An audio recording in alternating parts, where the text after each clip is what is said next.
રાધે મિત્રો, હવે હું માતર બનાવવાની શરૂઆત કરી દીધી છે. આ જો કીવેરું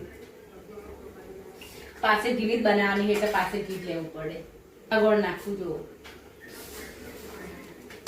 તો ગાઈસ આ માતર બનાવવા માટે આ ગોળ અને ઘીને પાક થવા દેવાનો બરાબર.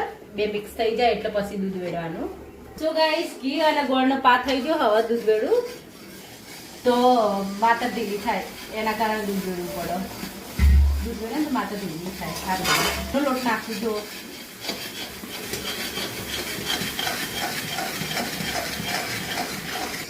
બરાબર હલાવો તો લોટ કાચો લાગે.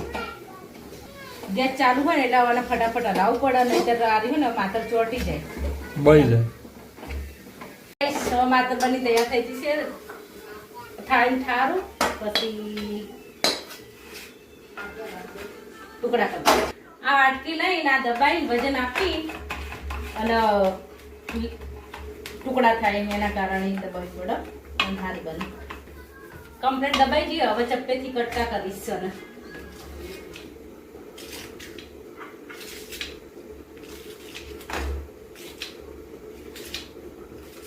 કટકા પાડી લો ને તમે જ્યારે. માતર બનીને તૈયાર થઈ ગઈ છે.